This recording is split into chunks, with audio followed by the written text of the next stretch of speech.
Hello friends, இந்த வீடியோவில் நம்ம 2026 ஒரு சைக்காலஜிக்கல் ஹாரர் த்ரில்லர் படமாக வெளியான பேக்ரூம்ஸ் படம் எப்படி இருக்குன்னு தான் பார்க்க போறோம். இந்த படத்துடைய கதை என்னன்னு பார்த்துடலாம். கிளார்க் ஒரு ட்ரபிள்டு ஃபர்னிச்சர் ஸ்டோர் ஓனரா இருக்காரு. இவருடைய ஒய்ஃப் இவரை விட்டு போனதுனால டிப்ரெஷன்ல இருக்காரு. அதுல இருந்து மீண்டு வரதுக்காக மேரி அப்படிங்கிறவங்க கிட்ட இவர் மென்டல் இஷ்யூஸ்க்காக தெரப்பி செஷன் போயிட்டு இருக்காரு. இந்த தெரப்பி செஷன்ஸ்க்கு அப்புறமா இவருடைய ஸ்டோர் பேஸ்மெண்ட்ல இருக்கிற பேக்ரூம்ஸ் அப்படிங்கிற ஹிடன் டைமென்ஷனை இவர் கண்டுபிடிக்கிறாரு. அந்த பேஸ்மெண்ட் சுவர் வழியா அந்த டைமென்ஷனுக்குள்ள இவர் போகிறாரு. போனதுக்கு அப்புறமா எந்த மாதிரியான விஷயங்களா இவர் எதிர்கொள்றாரு, இறுதியில என்ன ஆச்சு அப்படின்றத இந்த படத்துடைய கதையே. இந்த படத்துல இருக்கிற ஜம்ப்ஸ்கேர்ஸ் எல்லாமே ஒரு சில இடங்கள்ல ரொம்ப நாளாவே ஒர்க் அவுட் ஆச்சு. குறிப்பாக கிறிஸ்மஸ் ட்ரீ சீக்வன்ஸ் பாத்தீங்கன்னா அள்ளு விடுற மாதிரி இருக்கும் அப்படின்னு சொல்லலாம். ஃபிளாப்பி டிஸ்க் 4.3 ரேஷியோ உள்ள அந்த பழைய டிவி எல்லாமே பாத்தீங்கன்னா 90s ஃபீல்ல ரொம்ப நல்லாவே கொடுத்தது. இந்த படம் முழுக்க ஒரு ரெட்ரோ வைப் அப்படின்றது இருக்கும். மேரி கிளார்க்குங்கிற இந்த ரெண்டு கேரக்டருடைய அந்த காம்போ சீக்வன்ஸ் எல்லாமே இன்ட்ரெஸ்டிங்கா இருந்துச்சு. இந்த ரோல்ல நடிச்ச சிவிட்டேல் ரெனெட் இவங்க ரெண்டு பேருமே ஒரு எமோஷனலி கிரவுண்டட் பெர்ஃபார்மன்ஸ் கொடுத்திருக்காங்க அப்படின்னே சொல்லலாம். இந்த படத்துடைய ஃபர்ஸ்ட் ஹாஃப்ல ஃபவுண்ட் ஃபுட்டேஜ் மோட்ல நிறைய சீக்வன்ஸ் எடுத்திருப்பாங்க. அது எல்லாமே எஃபெக்டிவா இருக்கு பாக்கிறதுக்கு. அவங்க அந்த டைமென்ஷனுக்கு போனதுக்கு அப்புறமா அங்க நடக்கிற விஷயங்கள்லாம் செய்யறது ஒரு என்டிட்டியே இல்ல ஒரு மனுஷனா அப்படின்ற ஒரு மிஸ்ட்ரியை பாத்தீங்கன்னா படம் முடியற வரைக்கும் மெயின்டைன் பண்ணிருப்பாங்க.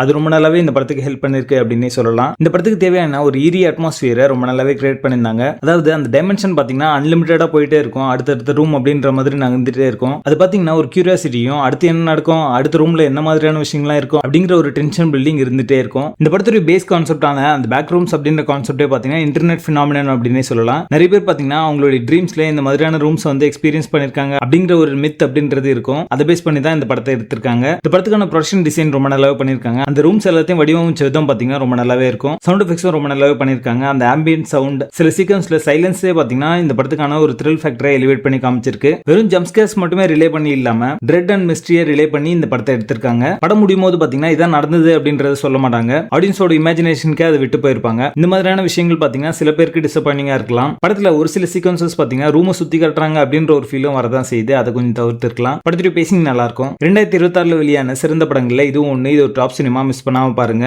படத்துல அடக்கான இல்ல, இந்த படத்தை நீங்க ஃபேமிலியோட பார்க்கலாம். பேக்ரூம்ஸ் படத்துக்கு எங்களோட ரேட்டிங் 7 out of 10.